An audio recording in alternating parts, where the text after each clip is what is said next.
এখানে একটা প্রার্থী আমাদের রাশেদ ভাই, তো তিনি এখন এমপি ইলেকশন করবে সম্ভবত। তার পোস্টার ছাপানোর ধরনটা আপনারা দেখেন, কতটা মূর্খ হলে এরকম পোস্টার ছাপায়। তো সবাই আমার সাথে থাকবেন, ঠিক আছে? তো নেতা কি দিয়ে পোস্টার ছাপিয়েছে আমি আপনাদেরকে পড়ে শোনাচ্ছি, একটু খেয়াল করবেন ভালো করে।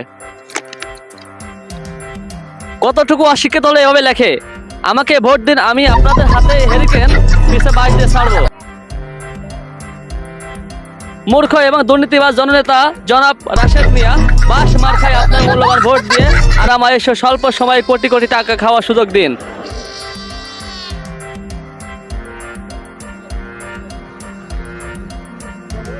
আরে এগুলা কি প্রচারে মোকলেশ ভাইয়ের নিজের পকেটের টাকায় ছাপানো পোস্টার? বারে বাহ, এ কি ধরনের পোস্টার? একটা মূর্খ মানুষের কাজই এগুলোই হয়। যাই হোক, আমি তার সাথে কথা বলবো। আপনি দেখতে পাচ্ছেন এখানে মিছিলটা নিয়ে আসছে আমাদের জনাব রাশেদ মিয়া, প্রার্থী, বাস মার্কা প্রার্থী। একটু দাঁড়ান দাঁড়ান দাঁড়ান ভাই ভাই ভাই, আমি সাংবাদিক নাসির সাহেব আসছিলাম তো আপনাদের একটা ইন্টারভিউ নেওয়ার জন্য, ঠিক আছে?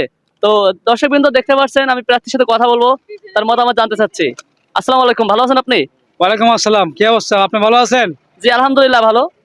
তো ভাই আমি আসছিলাম আপনার মতামত নেওয়ার জন্য, কি অবস্থা নির্বাচন করবেন আপনি, তা আপনার মতামত কেমন কি একটু জানাতেন যদি আমাদের। আলহামদুলিল্লাহ ভালো। আমি আবারও নির্বাচনে দাঁড়ালাম। গত বছর পাশ করি নাই, এর আগের বছর পাশ করছি, এবার আমি পাশ করব। এই জন্য আপনাদের মন, আমি একটু মূর্খ তো এই জন্য একটু উল্টা বলা হয়েছে। আপনাদের এন্টারটেনমেন্ট দেওয়ার জন্য আমি এখন আপনাদের কাছে আমি এখন ভাই বন্ধু মিডিয়া থেকে সুন্দর রমণী গুমণী এক অভিনেত্রীকে আনতেছি, মিস রুবি।